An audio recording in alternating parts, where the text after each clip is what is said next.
5月のある朝、今回も旅の出発地点はヘルシンキ・バンタ国際空港から、お隣スウェーデンのストックホルムまで飛行機で約1時間。もう少し飛んでいたいと思うくらいあっという間の空の時間。魔女の宅急便のサントラを聴きながら、これでもかと気分を上げていきます。ストックホルム・アーランダ国際空港に到着です。ここからはバスに乗って中心地にあるエアビーまで向かいます。ちなみにバスのチケットはこちらのアプリから行き先とメールアドレスを入力して、こんな感じで簡単に購入することができました。どこかフィンランドと似た空気を感じる窓の外を眺めながら、スウェーデン語のありがとうを調べていなかったのでチェック。デンマークと同じタック、積極的に使っていこう。めっちゃ可愛いお部屋です。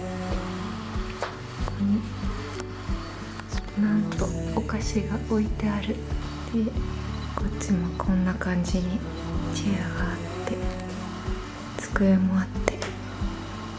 ちょっと今日今曇りなんですけど、眺めもいい感じです。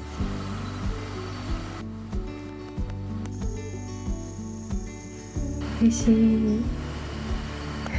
なぜかお手元があります。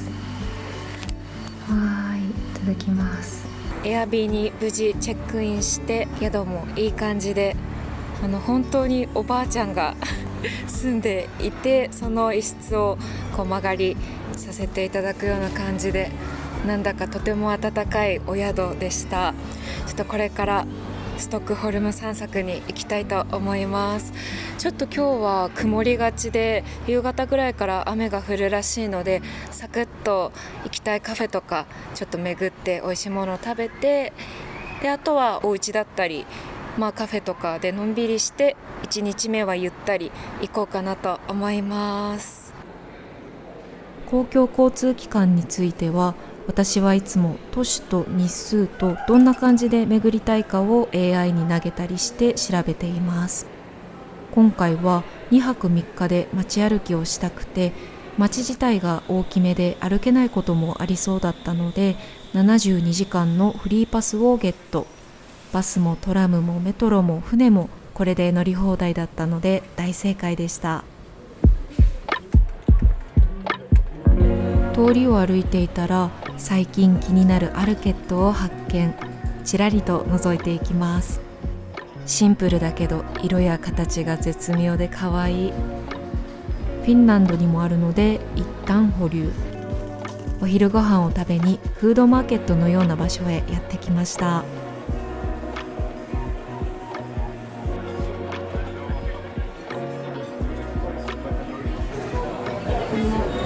14番、これですね。下の階。職場の仲間に教えてもらったこちらのフィッシュスープ。エビや魚、貝などの魚介類がゴロゴロ入っていて、時折ピリッと香るハーブがとっても美味しかったです。最初スープだけかと思っていたのですが、周りの人たちを見ていると、どうやらパンとサラダバーもついているみたい。お店の人に確認すると、含まれているよとのことでした。ストックホルムは全体的にこの形式が多い印象。ヘルシンキよりもちょっぴりお手頃な感じです。教えてくれた子のおかげで大成功なランチ。好調な滑り出しです。エナジーチャージができたので、街歩きの続きを。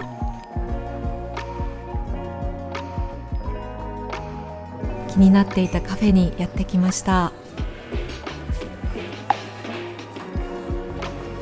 美味しそうなペストリーたちに青が可愛い店内。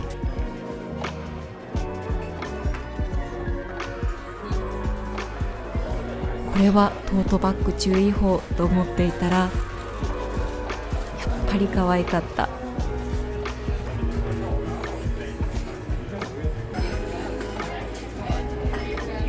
その後も街を少し歩いて、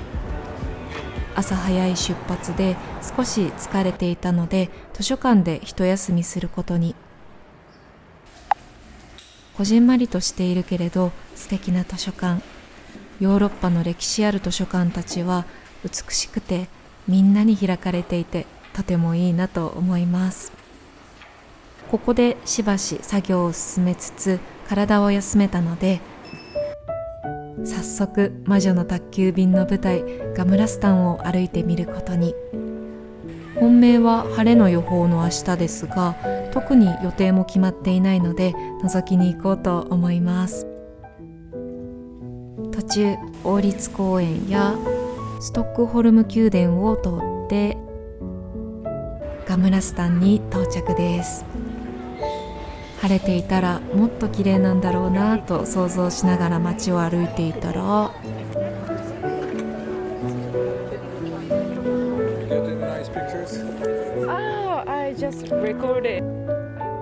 ストックホルムおじさんが街を案内してくれました。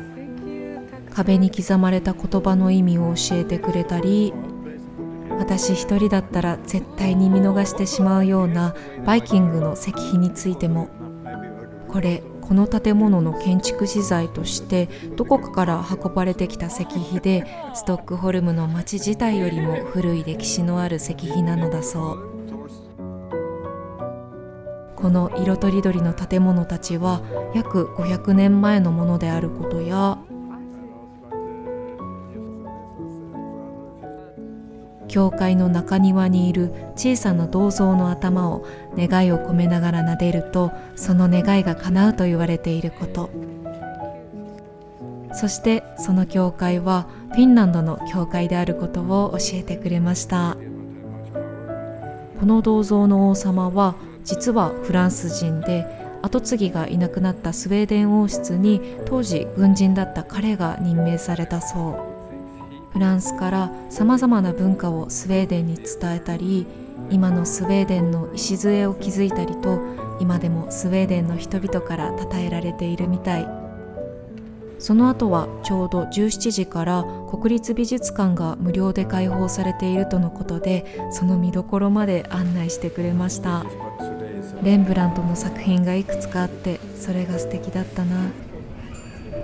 ストックホルムおじさんに心からのお礼を伝えてさよならをした後は夜ご飯へと向かいます。気になっていた中華料理屋さんへやってきました。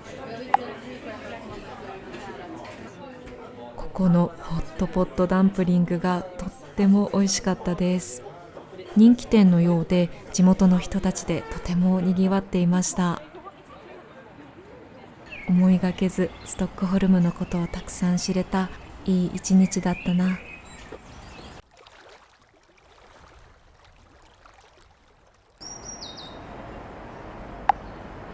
ストックホルム一人旅2日目の朝、ピッカピカに晴れてくれて最高の気分で街を歩いていきます。今日のモーニングはこちらのカフェで決まり、このピスタチオアフォガードが気になっていました。気取らない喫茶店のようで、店内の雰囲気も明るく可愛いです。店員さんがおすすめしてくれたピスタチオクロワッサン、中にピーナッツバターのようなフィリングが入っていて美味しかったです。素敵なお店を見つけられてよかった。さて、天気もいいことですし、見晴らしのいい場所からストックホルムの街を眺めに行こ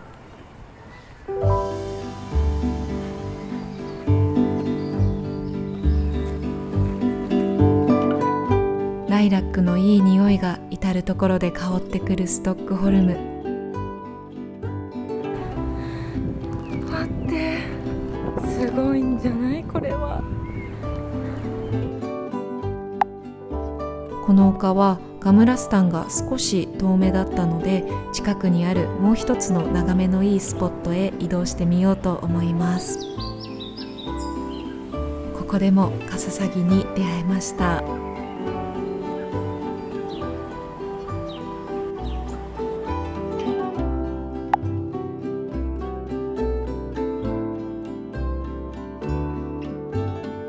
素敵なガムラスタンの眺めに満足したので、実際に街歩きに行こうと思います。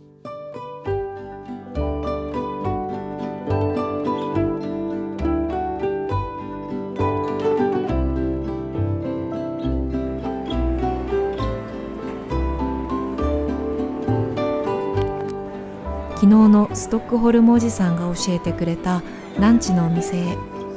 旧市街のど真ん中にありながらもミートボールが美味しくて値段もお手頃でおすすめだよとのこと。ちょっと早めの時間に行ったのでいい席に座れました。ここも飲み物やパン、サラダバーがセットになっているみたい。とっ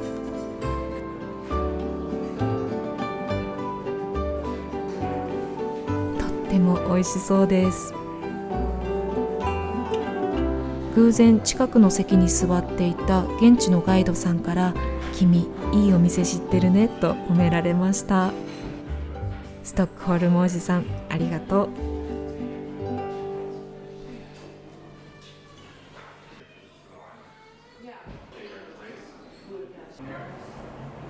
午後も街散策は続きます。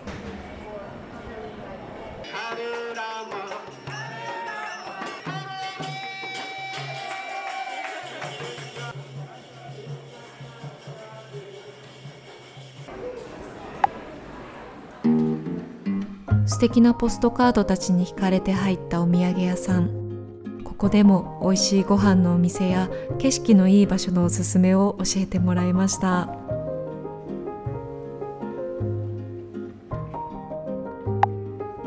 そしてこちらのセカンドハンドショップも昨日教えてもらったところ、なんとフィンランド食器とのいい出会いがありました。昨日と同じ風景も太陽の光に照らされていると、まるで息を吹き返したかのようにキラキラと輝いて見えます。ストックホルムにいる間に船に乗れたらいいなと思っていたので、昨日ランチ中に出会ったガイドの方に教えてもらった港までやってきました。ここから島へと渡れるらしく、 SL チケットも適用されるとのこと。使わない手はありません。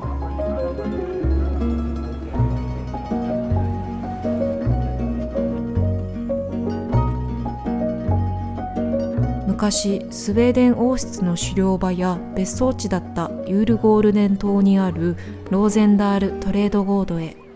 実はここもストックホルムおじさんに教えてもらった場所。船に乗ってちょうど来れるし覗いてみようかなくらいの気持ちで来たのですが、ここがとっても良かった。温室を改造したカフェには畑で採れた植物たちをたっぷりと使った料理や飲み物が。あいにくランチの後でお腹がいっぱいだったので、泣く泣くハーブティーにしました。ガーデンで育てられた植物たちでしょうか。おしゃれなのにどこか野生味の残るお花の生け方がとっても素敵です。あまりにも気持ちのいい場所で、今日は残りの時間をここでのんびりと過ごすことに決めました。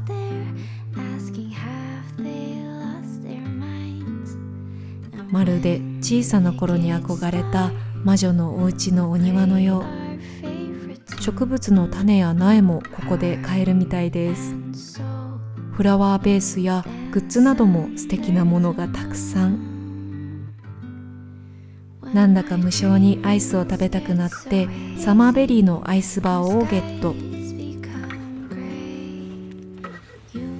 リンゴの木の下で食べます。このアイスがまたとっても美味しいのです。できることなら持ち帰りたいと思いながら、あっという間に完食しました。上からリンゴの花びらが落ちてきました。なんだか桜みたい。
あいつみんなにこびてるぞ。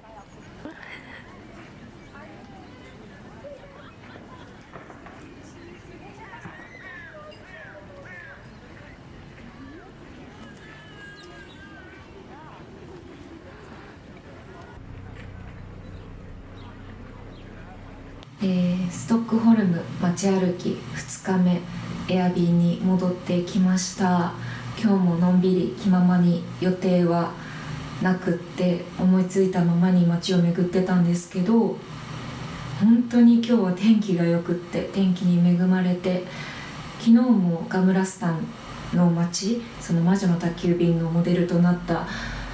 場所って言われてる地域をこう歩いてたんですけど、昨日はちょっと曇っていて、で今日はもうピッカピカに晴れてて、街が本当にライオンズイエローって言われてるらしいんですけど、その壁のライオンズオレンジだっけ、どうしたっけ忘れちゃった。そのオレンジ色に輝く街並み、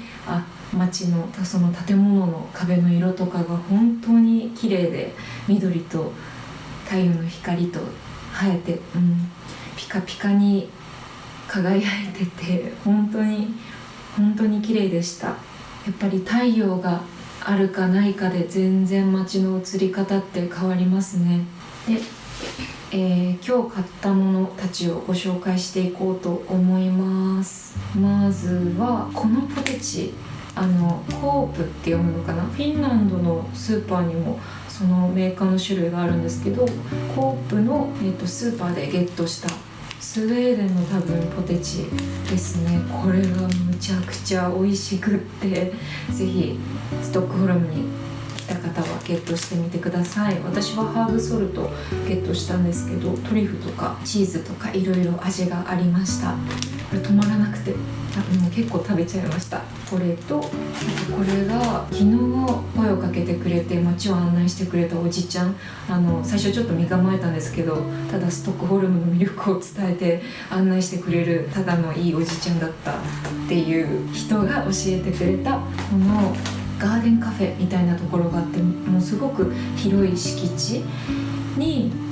そのガーデンの奥にカフェと温室があって、そこでゲットした飲み物とか食べ物だったらもうどこでのんびりしてもいいよみたいな場所があったんですけど、そこに行って、そこがもうとってもよくって、お花が各テーブルに置いてあったりするんですけど、そのお花の生け方とかも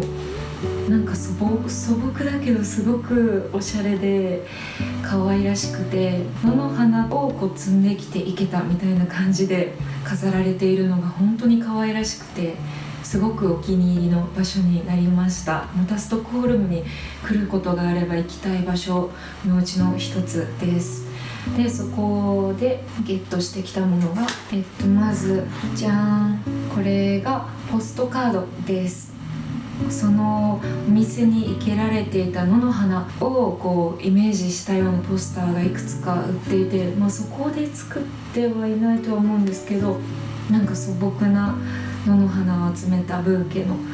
ポストカードが素敵だなと思って、これをちょっと母にあげたいなと思ってゲットしました。でこれもポストカード、これはちょっと野菜好きの友人に、フィンランドに住んでる友人にちょっと日本に帰る前にあげたいなと思ってゲットしました。あとこれカンタレッリのキーホルダーです。これ多分木でできてますね。カンタレッリがすごく好きになったのでちょっとゲットして帰りたいと思って買いました。これトートバッグにつけたいですね。あとはこの中に入っているのはちょっと油が染み出ちゃってるんですけど、生キャラメル、このガーデンの手作りの生キャラメルがいくつか置いてあって、それがすごく美味しくって、ちょっとこれはゲットせねばと思って、これはお世話になった職場の人たちにプレゼントしようと思ってゲットしました。そう、ここの食べ物がアイスとかも食べたんですけど、むちゃくちゃ美味しくて、材料とかこだわって作られている場所かなと思うので、ぜひ行ってみてください。もしストックホルムにお越しの際には。であとガムラスタンでお土産屋さん、スーベニアショップで見つけたポストカードがとっても綺麗で可愛くってゲットしました。これは父にあげようかなと思って、こんな感じで見えてるかな、見えてるといいな。なんかちょっとフィンランド、スウェーデン、北欧っぽい感じのポストカードと、このお花も可愛いなと思って、これも北欧の花々の感じがして可愛いなと思ってゲットしました。フィンランドもそうなんですけど、こういう野の花がすごく可愛い色で、しかもカラフルなんですよね。ちっちゃい北欧の可愛い野の花たちが描かれてて素敵だなと思ってゲットしました。でちょっと窓から見えて奥のフラワーベースのものが、こういう小さな仕掛けも可愛いなと思ってゲットしました。これも同じやつです。灯台の仕掛けポスターになってます。これめちゃくちゃドタイプで私の自分にゲットしました。あとはこの鳥を本当によく見かけるんですね。しかも大きい声で結構鳴いてくれるんですよ。でこの鳥のことがすごい好きになったので、フィンランドに来て、多分スウェーデンでも見かけたので、北欧によくいる鳥なんだと思います。この子のことがすごく好きになったので、ちょっと思い出としてゲットしました。これもちょっと人にプレゼントするようで、もう1個ゲットしました。あとこちらは昨日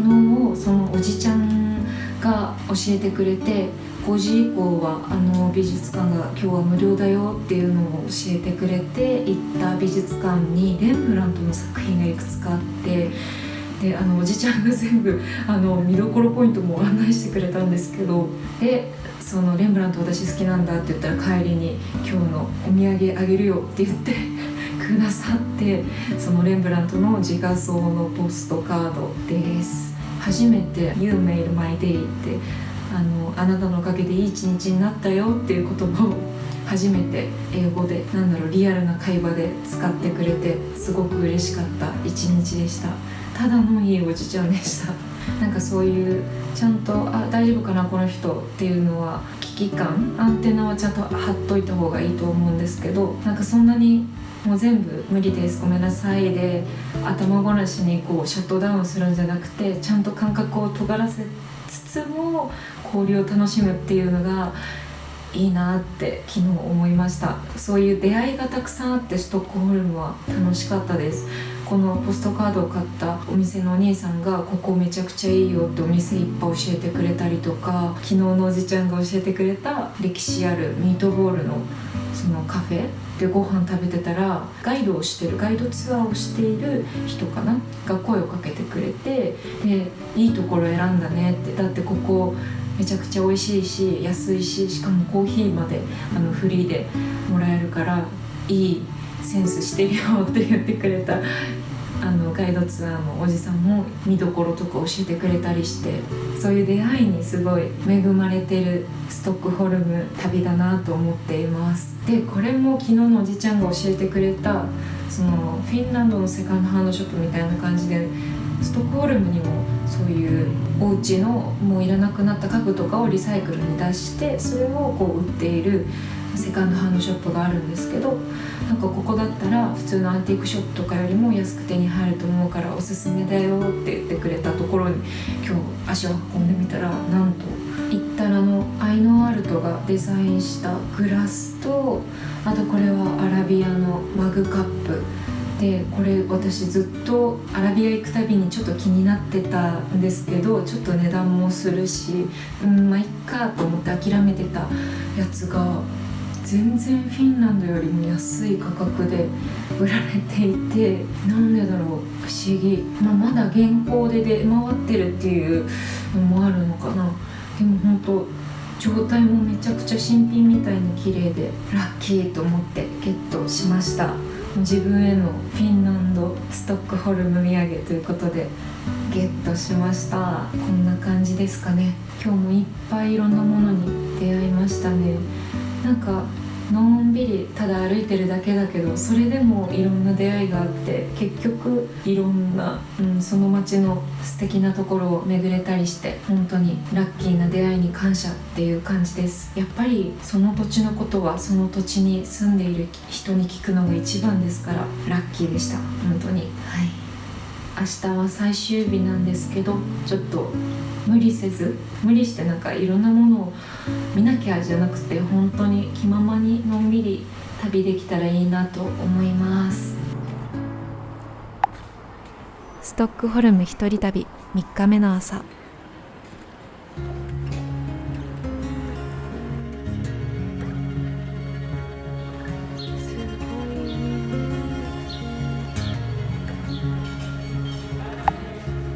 今日も朝一番でカフェにやってきました。美味しそうなパンたちがずらりと並んでいます。この後も行きたいご飯屋さんがあるので、私はカプチーノを。のんびりテラス席でぼーっとしたり、この後行くお店までの道のりを考えたり、良い朝を過ごしました。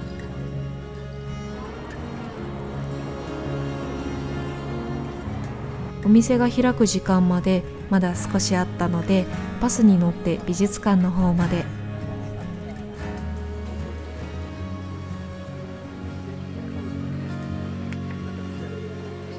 少し街を散策してからランチへと向かいます。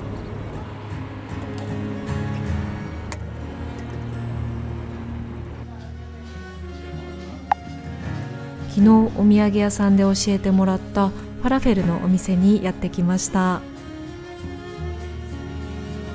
ファラフェルのピタとスイートポテトフライ、それにコーラ。朝から歩き回っていたのでコーラが染み渡ります。ファラフェルってちゃんと食べたことがなかったのですが、ホックホクのコロッケのような食感でとっても美味しかったです。このピタパンももちもちしていて美味しいし、さつまいものフライも甘じょっぱくてカリッカリで最高です。初めてのファラフェルがここでよかった。あまりにも美味しくて、次は中東へ旅に出たくなりました。最高な旅の締めくくり飯に大満足で空港へと向かいます。